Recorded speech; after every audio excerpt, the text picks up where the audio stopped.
Assalomu alaykum. Men Ruqiya Turtush. Bugun o'sha 24 noyabrda yuz bergan o't ofati to'g'risida men ozroq to'xtalib o'tmoqchi. Bu vaqa hammamizga o'xshashlam ta'sir qildi, yuraklarimizni tilib-tilyapti. Uningsizmi aran turyotatdi, qirg'inchilikqa uchrayotgan bir millat bo'lish sifatimiz bilan. Endi bu vaqa xuddi menga yahudilarni gaz kamplariga solab, ko'ydirib, zaharlab o'tdagan shu ko'rinishni eslatdi. Shu ko'z oldimga keldi. Endi bu ikkisiniki mundaqcha aytganda farqlangandek birisi tabiiy ofatdan paydo bo'lgandek ko'ringuni bilan amaliyotda ikkisiniki mohiyati va oqibati o'xshaydi. Shunga mening ko'z oldimga mushu vaqa keldida, mushu qirg'inchilik keldi, holokost keldi yani. Nemish qanday o'xshaydi deganda, bu birinchisi oldidikisini Xitoy masalanga buni o't ofati, bu tabiiy bo'lgan ofat deb tasvirlab ko'rsalaydi dunyoga, yushiralaydi yani o'zining jinoyatini. Ama o Yahudilarninkini ularni buyruq bilan qilinganligi aniq bo'lganligi uchun uni yo'shiranmadi. Niyatini yani qirg'inchilik niyatini ochiq oshkora ko'rsatib qo'ydi. Miyada Xitoy o'ziniki qirg'inchilik qilish niyatini yo'shiralaydi yani buni tabiiy ofat deb nurg'un bahonalar bilan da. Ammo birisi Yahudilarga ilib berilgan bu gaz kamplarida ko'ydirish ahvolini maxfiy ilib borgan. Ammo maqitim Xitoy buni maxfiy ilib boramadi. Yani bu bütün dünyanın ko'z oldida kichik bolalar, ayollar, beguna insonlar 40 necha odam kuyab o'lib ketdi. Hech kim buni qutqizolmadi. Buni Xitoy qanday qilib yo'shiranmaydi-da, ochiq oshkora dunyoning oldida apadi bu ahvolni. Endi bu mohiyat jihatdan ikkisiniki qanday farqlandi degan kelganda yoki qanday o'xshaydi xarakteri jihatdan qanday xarakteri bor masalan shu Urumchida yuz bergan shu o't ofatining xarakteri nimani ko'rsatadi deganni mana tuvandagidek bir necha turlarga ayirib baxdim. Birinchi bu o't ofati 100 kundan ortiq Uyg'urlarni uyga solab qo'yish natijasida sirtqi muhitdan butunlay ayirib etilgan. Ya'ni o'zini qo'g'dash va boshqalar tarafidan qo'g'dilish qat'iy mumkin bo'lmagan mushta bir ahvol ostida yuz berdi. Ya'ni buning xarakteri o'limga majburlanish xarakteri bor bu yerda. Ikkinchidan o't paydo bo'lgan uydagi shu uy egisi ayol bilan uning 6 yoshli qizi saqlagan. Bular qanday saqlagan? 60 paydo bo'lgan tursa, talog'i chiqolmaydigan tursa, ya'ni bu kasal sababidan butun uylar quluploqliq turgan tursa, qanday qechib chiqaldi, qanday saqladi? Bular qechib chiqmagan. O't ketgan vaqtida televizorga shu isbot ya'ni ma'lumotlarga asoslanganda bu qiz uyning egisi ayol shu Shchu deb ataydigan Xitoylar. Shunaqa telefon bergan, telefon berib o't o'chirishga yordam qilishni chaqirgan. O Shchuning odamlari u yerga o't o'chirishga u uyga bu qiz telefon berganda kirgan 5-6 odam. Bu Shchu degan nima deganda hammamiz bilamiz, hozir vatanda bu xalqning huquqi intayin kuchli. Chunki bular Beijing bilan bevosita aloqa qilib, Beijingdan bevosita boshqarildi. Ya'ni Shchu degani shu United Front Work Department, ya'ni bu Xitoyniki Tongjuan bu Xitoychisi, Uyg'urchasi darhol ism kamidi. Shuning tashviqot bo'limi nimati shu Xitoyniki kommunistik partiyasi tarafidan bevosita Beijingdagi mushu departament tarafidan mushu bo'lim tarafidan bu Shchu deganlar bevosita boshqarildi. Bular mushu butun hozirgi kelgacha Uyg'urning uy kirib adam tutish, aniqlash ishlarining hammasi mushlar Minjing ya'ni Xitoyning harbiylari bilan birlashib mushu ishlarni hammasini mush qirg'inchilikni mushlar yurgizishda cho'ng rol o'ynab kelgan bir o'rin. Bu qitimqi mushu Covid'dan karantin qilish o'ylarga solashdimi? Mushular solab, mushular quluplab, mushular boshquribdi, mushular harbiylar bilan birlashib qildi. Shu bu 5-6 odam bu qiz uyning egisi o't ketdi deb chaqirganda kirib, o'tni o'chamasdan, o'chagini unamay, o'chirishga ruxsat qilmay, bu uy egisi ayol bilan 6 yoshli bolasini shishni taqab qo'yib uydan ilib chiqib ketgan. Hatto aşağıdaki o'tdan mudofialanish ishiklarini binolarni qulub silvatgan ekan teshidan. Ichib etishga unamagan. Qo'shnilar ishiklarni urib ketgan vaqtda ularning ishiklarini ichib etmagan. Ichib etmasdan chiqib ketgan binoning ishiklarini ochmasdan. O't o'chirgichilar kelib o'chirdi, biz chiqilmaymiz deb ashinda chiqib ketganda, ilib chiqib ketgan. Endi bu nimani ko'rsatadi deganda qasddanlikni ko'rsatadi. Bu mundaqlam ilqi. Garchi bu o't endi shu televizordan chiqqan, ya'ni to'q besim ishib ketib chiqqan o't bo'lsa-mu, ammo nima uchun bundaq qilib bularning kuyib ketishiga, bular ashtaqilqi xuddiliqi kuyib o'lsin deganda qasddan mushta o'tni o'chamay chiqib ketadi. Bularning o'lib ketishini Uyg'urlarning aşı binoda butun Uyg'urlar turdi ekan, bu ashlarni o'ltirib etishni maqsad qiladi. Demak, bu yerda qasddanlik xarakterimi bor. bu vaqaning xarakterida. Ondan üçüncüdən, o't afəti uçurğucularning o'tdan mudofialanish ishiklari butunlay shu etib etilgan bo'lib, bayami dedim. O'chirguchilar o't o'chirish mashinasiga telefon qilganda 3 soatgacha kelmagan, 3 soat saqlagan, 3 soat deganda har qanday ko'yab bo'ldi. Onun keyin bu yerda demak bular shunda parvosiz qaragan, binoning ichiga kirmagan, ashunda ko'yab yolvurib ketib olsimi, aşı löngülərini bununlarga tıqıb oturinglar deb hechnadan bularga bir buyruq kelib sizlar karınlar bo'lmasin demdi yoki bular robotmi yoki nima uchun bunday qiladi, bu yerda nihoyat aniq buning oqib ko'rinishi. Chunki bu yerda ko'rib olishga bo'ldiki, Uyg'urlarni bir inson sifatida, ya'ni jon sifatida ko'rmagan. Agar ko'rgan bo'lsa, berib ichi etishib o'chiratdi shu yerda uchun.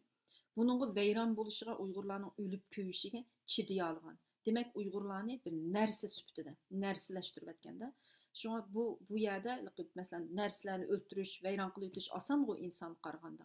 Shuna bo'lgandan Uyg'urlarni allaqachon bular inson sifatida ko'rmaydigan, ya'ni nas sifatida ko'radigan bo'lib qolganda, shunga bularni hech nari etishmagan. Bir insonlar o'tni kuyab ketib qolsa, hech nari etishmagan. Bu yerda paydo qiladigan tuyg'u darajasi, ya'ni insoniy tuyg'u darajasi o'xshamaydi mana. Onun keyin to'rtinchisiga o't afətida uçurğucular quluplangan öylерден qechib chiqolmay, eshiklarni ichib bitishni qayta so'rab, yolvurib ketgan. Hatto shu bir ayolning ovozi shundoq yurakni etishtirdi. Hozir WhatsApplarda yurdi-ku, hamma yerda bor, medialarda isbot shumi.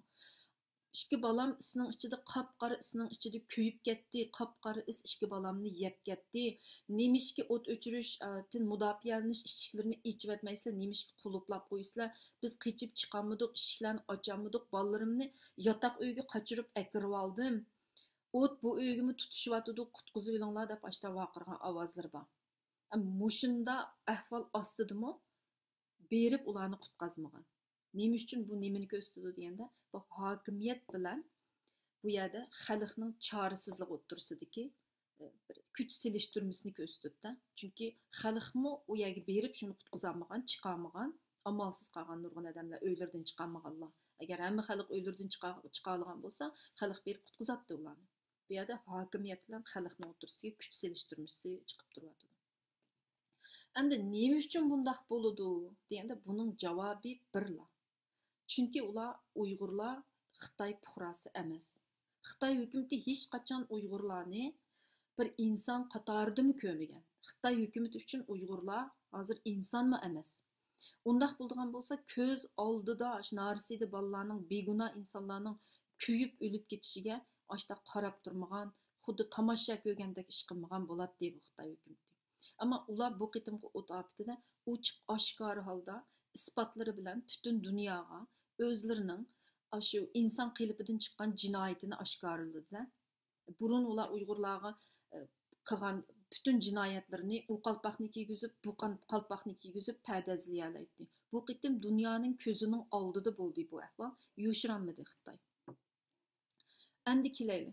Agar Xitoylar shundoq o't afatiga uchirgan bo'lsa, shu kuyib ketish tahdidiga uchirganlar Xitoy bo'lgan bo'lsa, ahvol qanday bo'lgan bo'ladi? Xitoy hukumati qanday muomala qilgan bo'ladi?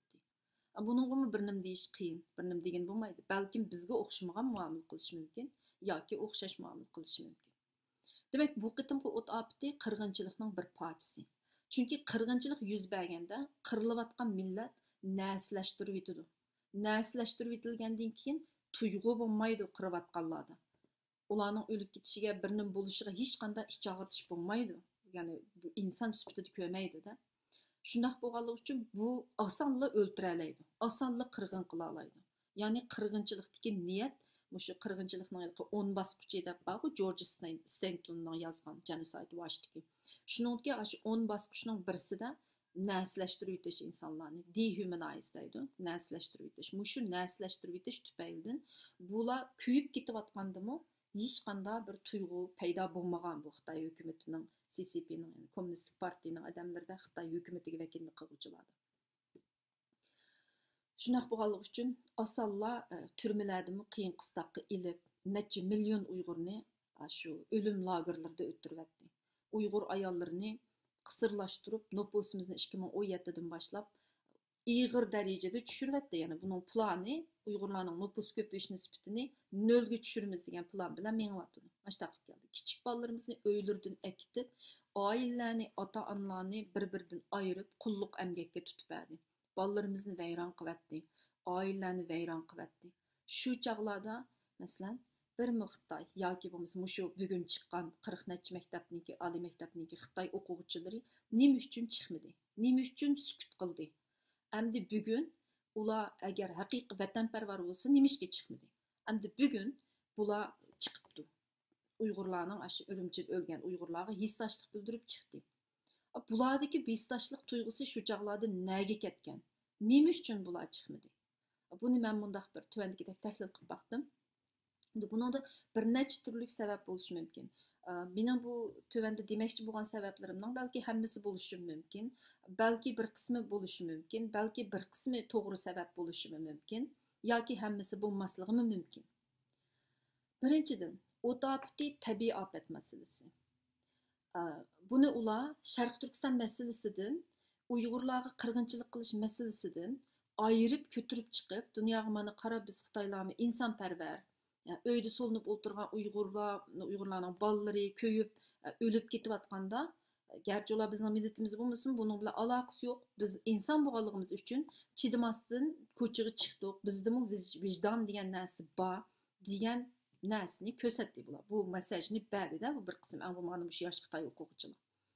Undaqda Xitoyning bugungacha Xitoy davlatining Uyg'urlarga yurgizayotgan shu irqiy qirg'inchilik emas deb agar bular haqiqiy shunday vijdoni mushqitim ko'tarilib chiqib qoldi dedik-ku. Burun nemishga chiqmagan desak, undaqda Xitoyninki burundan qilib kelayotgan mush Uyg'urlar terrorchi, jinoyatchi, shundalarni o'tadiq.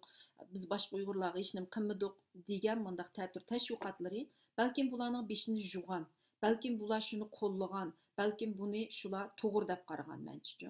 O'zining davlatining manfaati uchun, Uyg'urlarning mustaqil bo'lishiga bular qarshi bo'lganligi uchun, Uyg'urlarni bo'lgunchi, bu bo'lgunchilarni yo'qotib o'tish uchun Xitoy davlati mushundan muomala qilsa bo'ladi, ya'ni Uyg'urlar mustaqil bo'lsa bo'lmaydi, Sharq Turkiston degan bir narsa bo'lmaydi.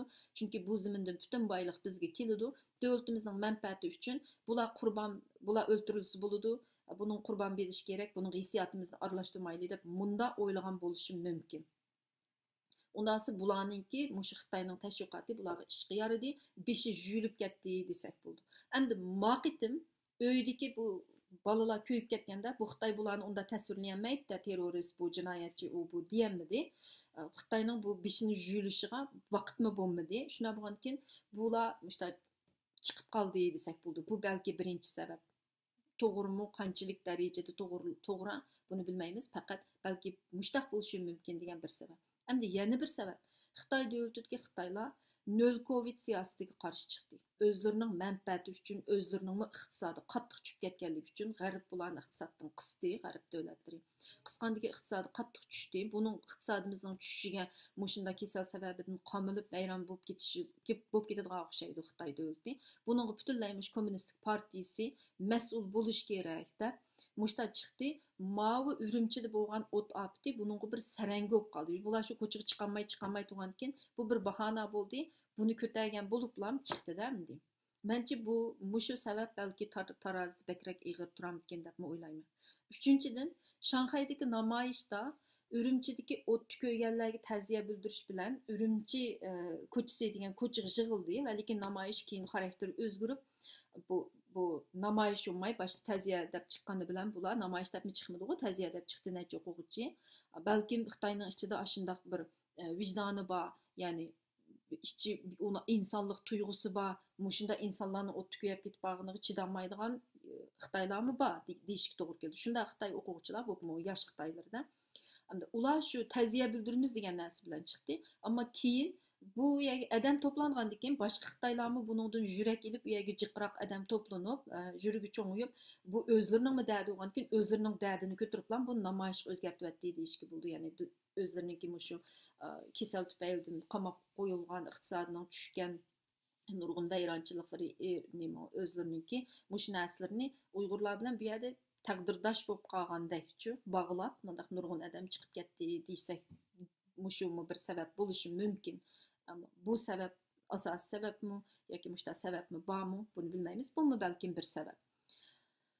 Endi üçüncü, Xitoylarni davlatga qarshi turishga mushu kuch kiritgan, ya'ni CCP davlatiga, ya'ni kommunistik Xitoy davlatiga kuch kiritadigan, ya'ni bu Xitoy davlatining, Xitoy kommunistik partiyasining yiqilishini umid qiladigan mushta demokratik Xitoylar bu yerga buni bu Urumchi vaqasidan foydalanib bir namoyish o'rinlashtirilgan, buning qo'limi bor deyishga bo'ldi bularning, demokrat Xitoylarning. Ya'ni chunki buni butunlay qo'lini yo'qmi deb ketolmaymiz, chunki demokratik Xitoylar bu kommunist partiyasidagi Xitoylarning nima qilayotganligini ularni ko'rib turibdi. Ular balkim bundan foydalanib bu Xitoylarni ko'chaga olib chiqqan bo'lishi mumkin. Hatto yana bir sabab kallamga kelgani, nima sababmi bormikin deb o'ylayman. Hatto Xitoy konsuli o'zining qo'limi bormi yoki teshida chiqayotgan Xitoylarda mushta bir organize qilib ko'zini yumib ichivatdimi ya chiqinglar deb o'quvchilarni. Chunki bular hozir o'zining davlatini qutuldirib qololmayotgandan, iqtisodiy jihatdan qattiq gumron bo'lgandan, bu shuni bana qilib bir o'zgarish yasamoqchimi hukumatida. Yani hükümet içindeki adamlar müşta çıkır yutupçu Xitay hükümetine. Yani garipniki başka dünyanın kamal kılışıdın biraz bunu bana akıpla özgürüş yasap kutulmakçı mı devletini saklap kılış için. Bunu mu bir nasi degini bulmaydı. Hem de anadaki yeni bir tarafını değişini unuttum ben. Belki Xitaylar Uygurlarning hammasini o'tirib olmagandan, Qapqaga Uygurlardan qanday qilib kontrol qilaman deb ansirgan bo'lishi mumkin. Chunki bunda ig'ir zulmga uchragan bir xalq, chirama yashagan bir xalqning qalbidagi nafratni, o'chmanlikni, qarshilikni bu Xitoy unda oson yo'qotmaydi uchun. Uning ustiga buni butunlay o'ttirib etmagicha bu Uyg'urlardan qutulamaydi aman bir kuni. Bu masalani qanday bir taraf qilma deb balkim Xitoy bunda victimlarda, ya'ni bunda zulmga uchirguvchilarda paydo bo'ladigan Stockholm sindromidan foydalanib, mushlar azroq mehr shafqat ko'rsatib, ya'ni qo'llagan qiyofatga kirib mushta bir harakat paydo qilib, bu Uyg'urlarni o'ziga mangu sodiq qilish, ya'ni darhol erib ketadi emasmi victimga uchirgan, zulmga uchirgan xalq degan qarshi taraf sal bir nim basa, shu beqinib erib ketadigan gapchi. Shuningga mushu psixikasidan foydalanib Uyg'urlarni o'ziga mangu qul va bo'ysunadigan qilib olish, munda bir taktikani qo'llanayotgan tarafimi bo'lib qolishi mumkin. Shunga mushta nurg'un taraflar bo'lganligi uchun biz hamda nihoyatda ehtiyot qilishimiz kerak.